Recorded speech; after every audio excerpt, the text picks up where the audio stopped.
और बुलेटिन की शुरुआत करेंगे इस वक्त की बड़ी खबर के साथ। अनिरुद्ध आचार्य के बाद विवादों में घिरे प्रेमानंद महाराज, बड़ी जानकारी। महिलाओं के खिलाफ अपमानजनक टिप्पणी का आरोप है। प्रेमानंद महाराज ने कहा 100 में से 2-4 लड़कियां ही पवित्र हैं। लिव इन रिलेशनशिप गंदगी का खजाना है, प्रेमानंद महाराज कहते हुए नजर आए तो सोशल मीडिया पर प्रेमानंद महाराज का विरोध तेज हो गया है। बड़ी जानकारी से आप सभी को रूबरू करा रहे हैं। इससे पहले अनिरुद्ध आचार्य की तरफ से बयान दिया गया था, जिसके बाद वो विवादों में घिरते हुए नजर आए, तो वहीं अब प्रेमानंद महाराज भी महिलाओं के खिलाफ अपमानजनक टिप्पणी को लेकर विवादों में घिरे नजर आ रहे हैं। अपमानजनक टिप्पणी का आरोप उन पर लग रहा है और उन्होंने अपने बयान में कहा है कि 100 में से 2-4 लड़कियां ही पवित्र हैं। अच्छे आएंगे कैसे? आजकल बच्चों और बच्चियों के चरित्र पवित्र नहीं है, तो अच्छे कैसे आएंगे? हमारी माताओं बहनों के पहले रहन सहन देखो। बूढ़ी, हम अपने गांव की बता रहे हैं, बूढ़ी थी पर इतने से नीचे इतना, और आज बच्चे बच्चियां कैसी पोशाकें पहने, कैसे आचरण कर रहे हैं। एक लड़के से ब्रेकअप, दूसरे से व्यवहार, फिर दूसरे से ब्रेकअप, फिर तीसरे से व्यवहार, और व्यवहार व्यभिचार में परिवर्तित हो रहा है। कैसे शुद्ध होगा? मान लो हमें 4 होटल के भोजन खाने की जबान में आदत पड़ गई है, तो घर की रसोई का भोजन अच्छा नहीं लगेगा।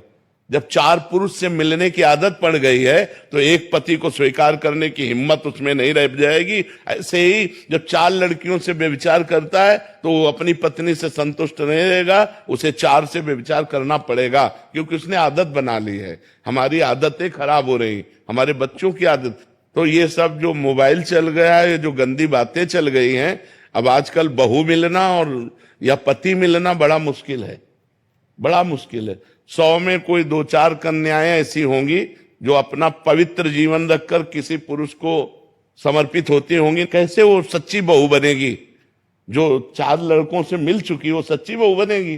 जो 4 लड़कियों से मिल चुका वो सच्चा पति बन पाएगा? तो अब ये हमारा भारत देश धर्म प्रधान देश है। अब जो हमारे देश में गलतियां घुस गई हैं, विदेशी ये माहौल घुस गया है, ये लिव इन रिलेशन क्या है?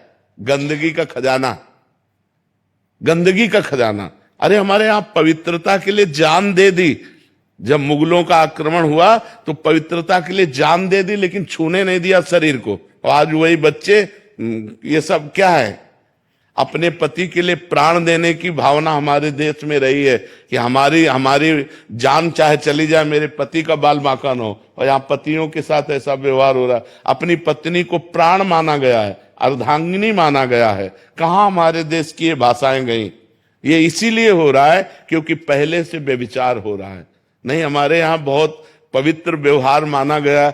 ब्याह हुआ, पूरे गांव के देवी देवताओं का पूजन होता था, बुजुर्गों के आशीर्वाद लिए जाते, तब वो गृहस्थ धर्म में जाते थे। आज पहले ही व्यभिचार किए बैठे हुए हैं, पहले ही गंदे आचरण किए बैठे हैं। क्या जाने उस पवित्र धारा को, क्या मानेंगे पाणी ग्रहण को? नहीं, जिस पति ने पाणी ग्रहण कर लिया उसके लिए जीवन समर्पित किया जाता है। हमारा भारत देश है, हमारा विदेश नहीं कि आज इसके साथ, कल उसके साथ, परसों उसके साथ।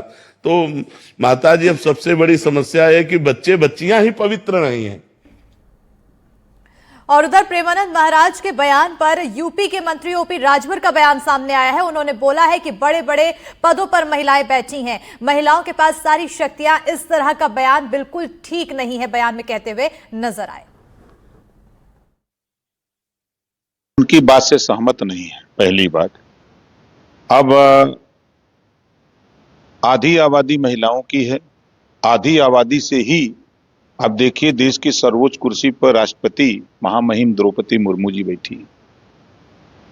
भारत के प्रधानमंत्री की कुर्सी पर स्वर्गीय इंदिरा गांधी जी बैठी थी।